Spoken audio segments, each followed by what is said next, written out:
right in the context of this conversation.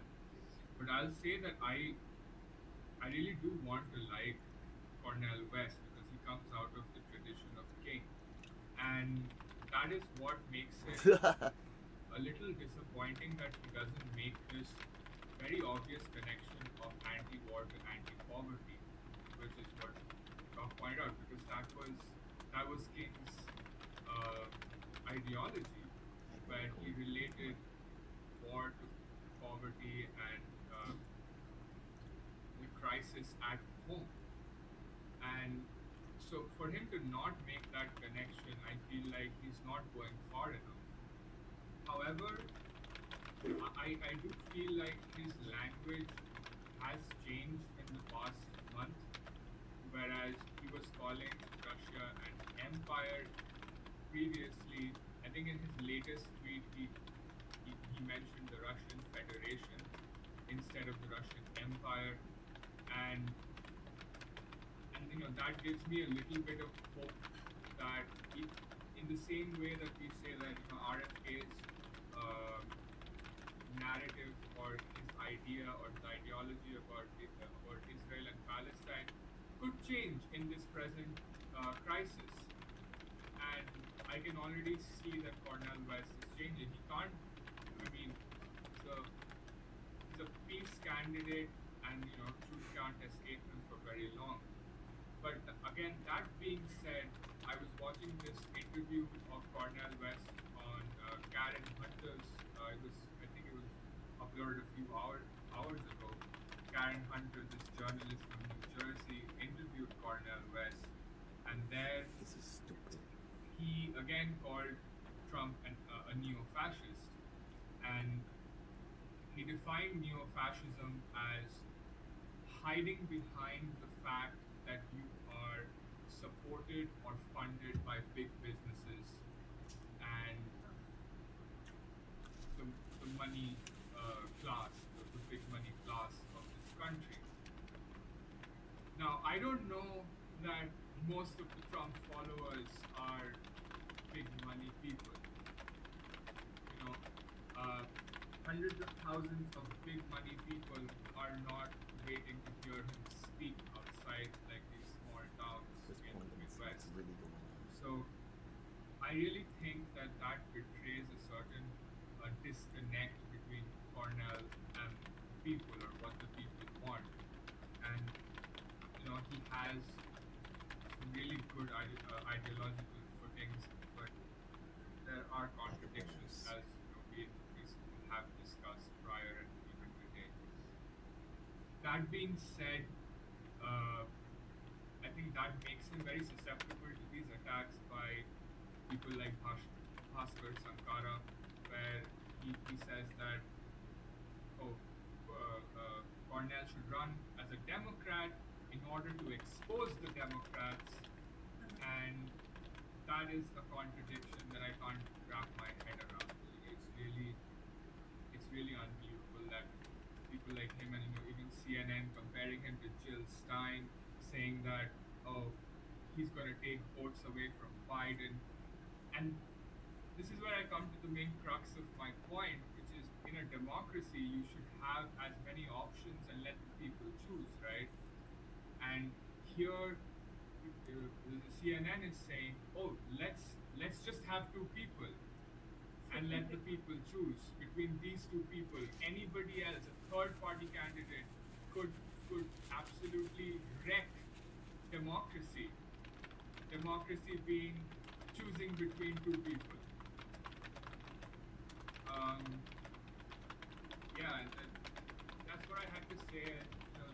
I always go back to that New York Times article where they said that, oh, we had to enforce democracy to get Biden into the White House. Enforce 20 democracy, years. like it's something that Fucking it needs to disgusting. be done, not That's something exactly. that naturally occurs or happens in a free That's society. Yeah, that's just what I had to say.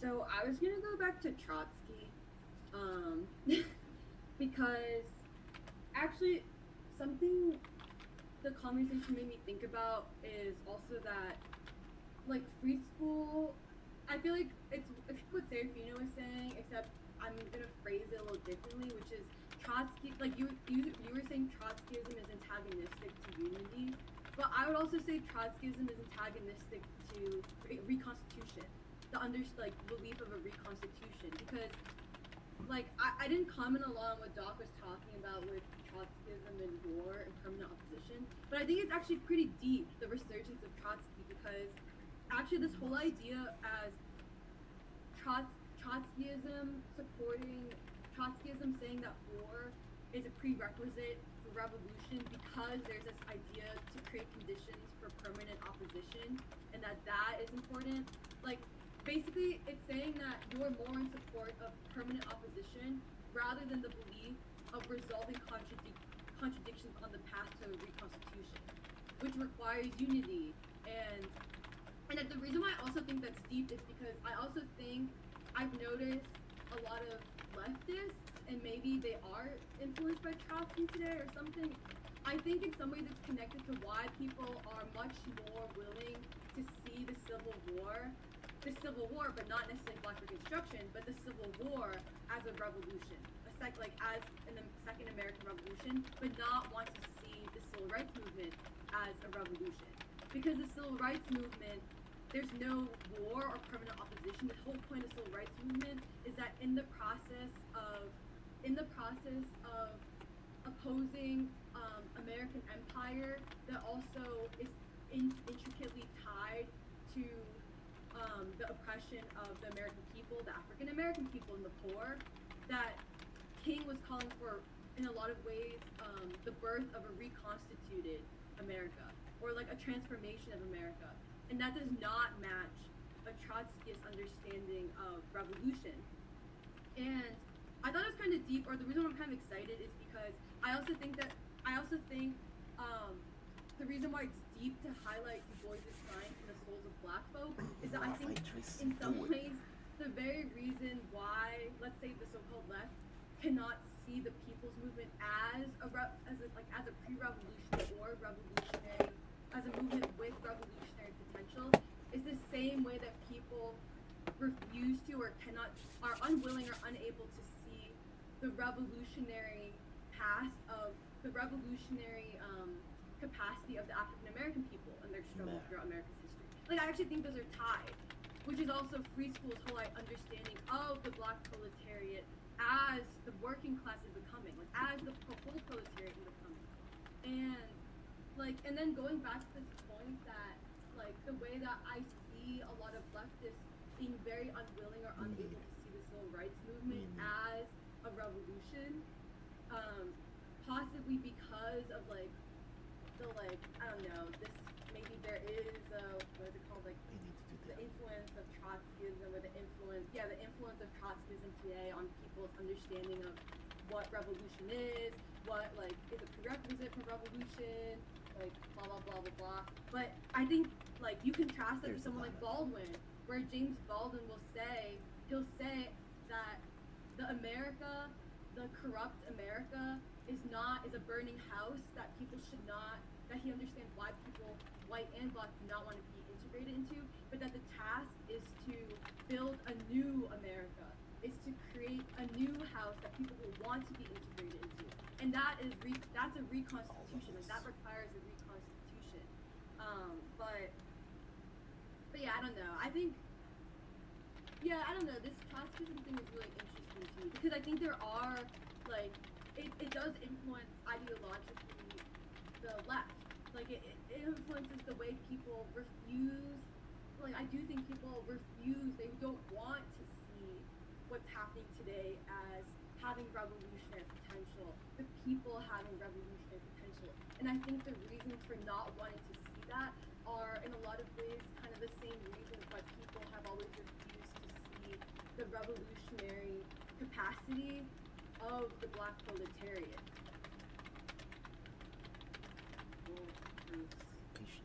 I looked up the We open source the voter data to the public. James conversation that Doc mentioned, and I want to read out what Trotsky's response is, because it's exactly what Doc says. That basically CLR James gives this long, impassioned like presentation to Trotsky in Mexico in 1939. And he's like, "This is the plight of black Doing. people. Like, what do you think?" Because I guess at the time, another question was like, I think the By CPUSA's position on like the Negro question, the black belt, whether there'd be like a separate state for black people, all that stuff. Basically, after hearing this whole presentation from CLR James, Trotsky's just like, I don't quite understand whether CLR James or Comrade Johnson proposes to eliminate the slogan of self-determination for the Negroes from our program, or is it that we do not say that we are ready to do so, everything possible for the self-determination of the Negroes if they want to themselves.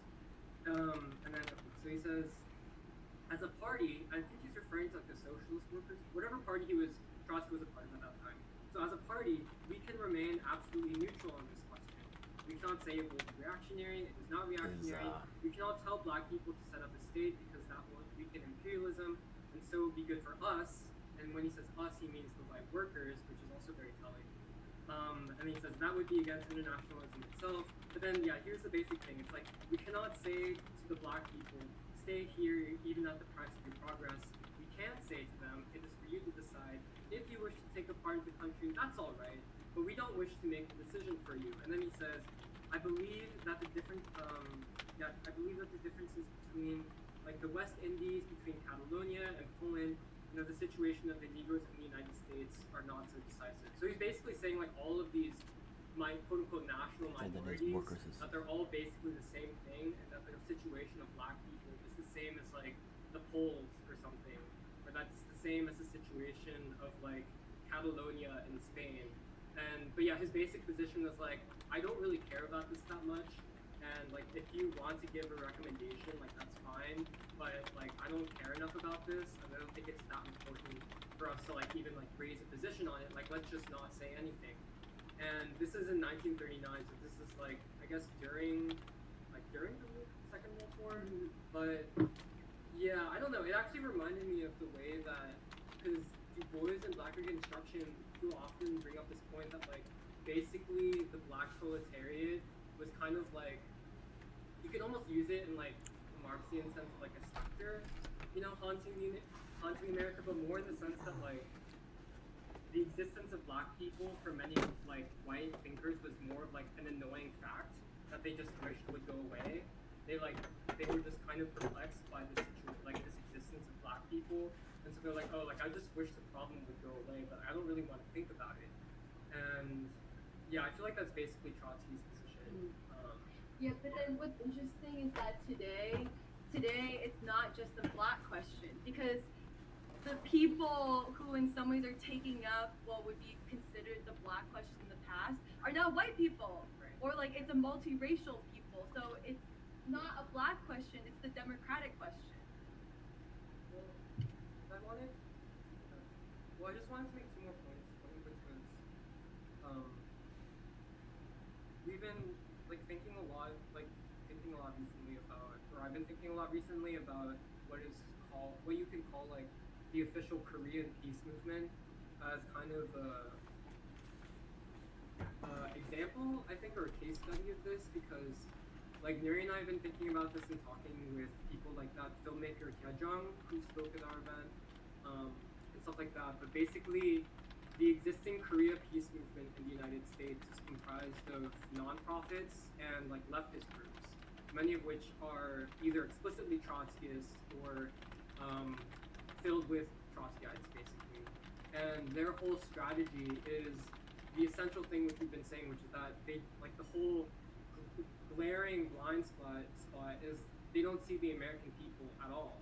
Their whole strategy is basically be like, we want to end the Korean War, and the way that we're going to do it is to every year petition Congress to pass a resolution to end the Korean War.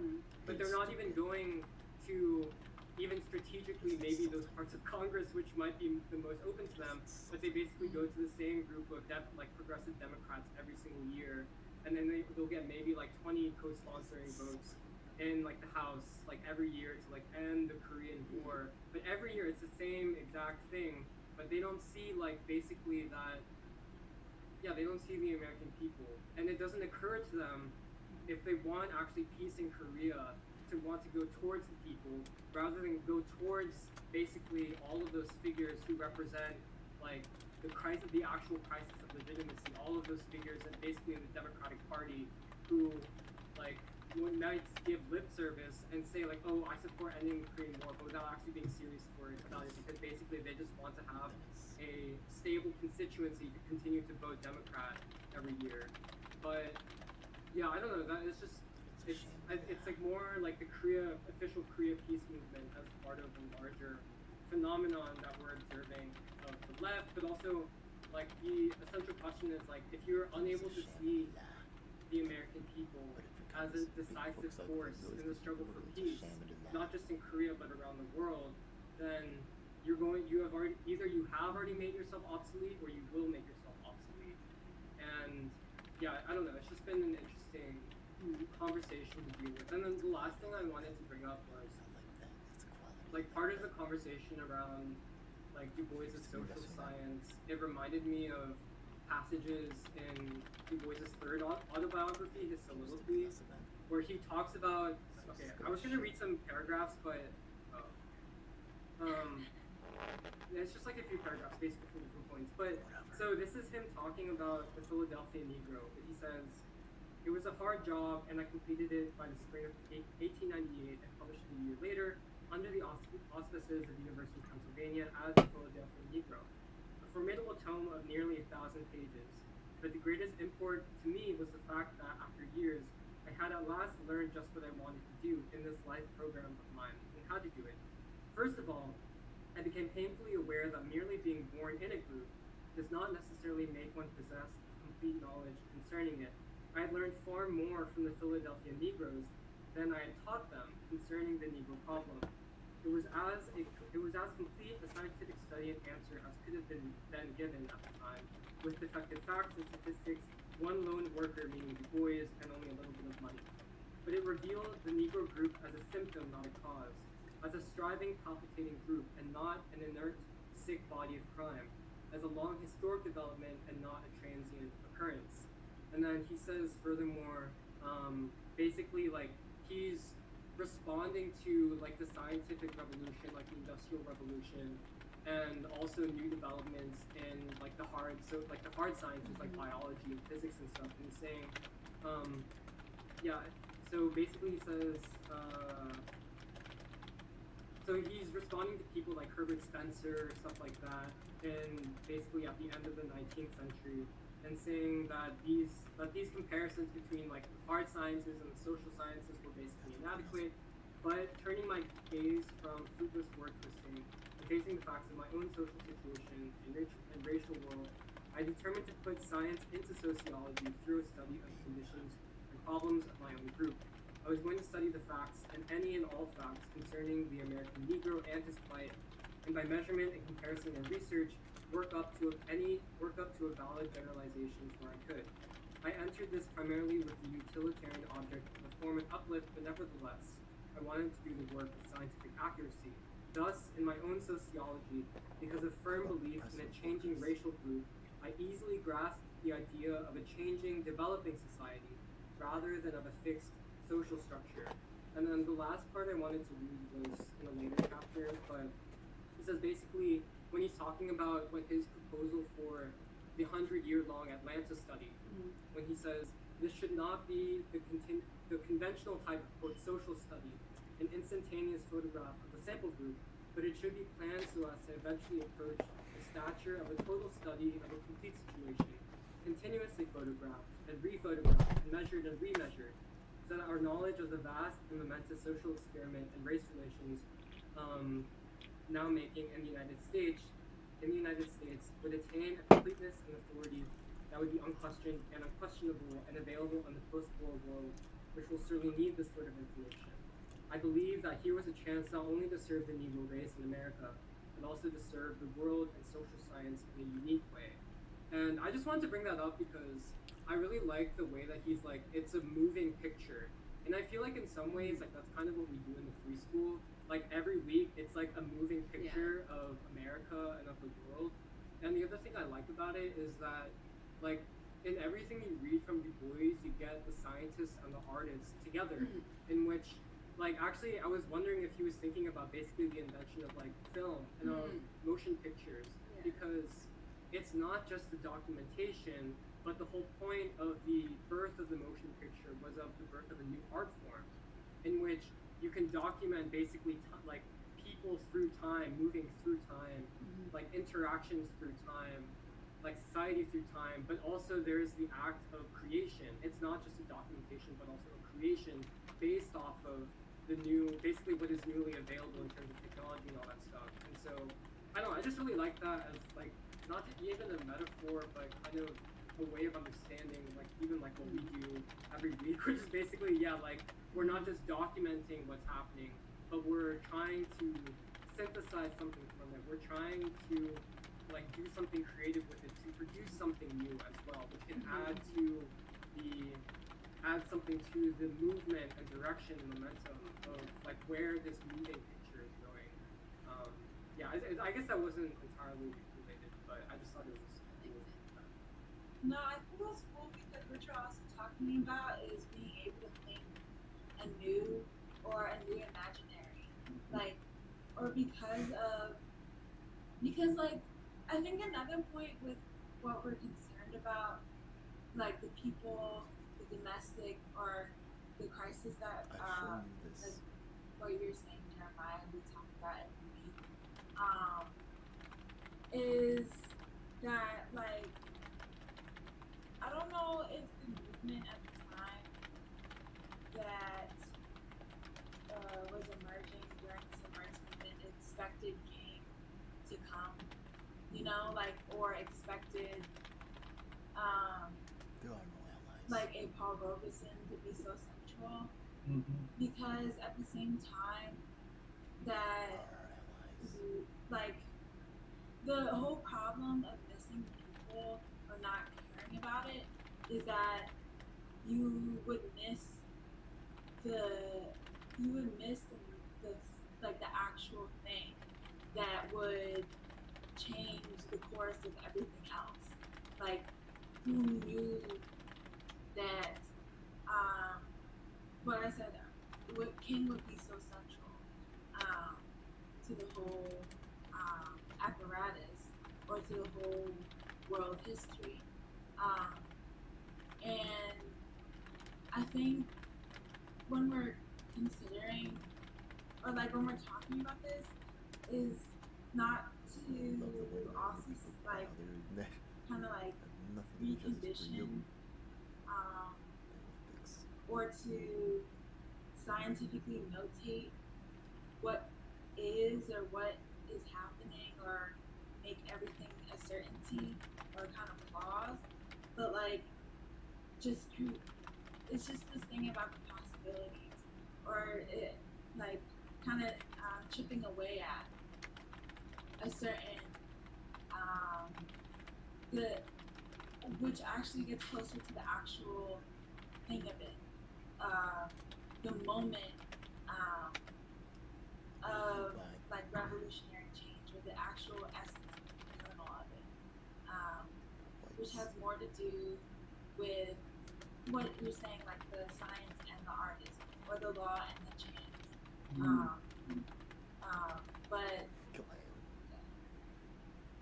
I really like what you're saying, Sophia, because I feel like that's precisely the role of like the prophetic vision, like to be able to diagnose, or like gathering all the information, all that you know, or even this that we've been talking about, the Black prophetic tradition. I just feel like that's the sense you get from, like, I'm having a hard time putting my thoughts together this morning, but no, I just feel like everything that we've been studying, or even the sense that Du Bois gives us, the sense that we're able in this moment. I feel like all these sort of senses that we've been, all these sort of like stabs at trying to capture how things are evolving every week, or even to be able to, like last year we were thinking, what will it take for Trump to, see what he's missing, see this, like how important King is to his movement, and like that he's walking that tradition.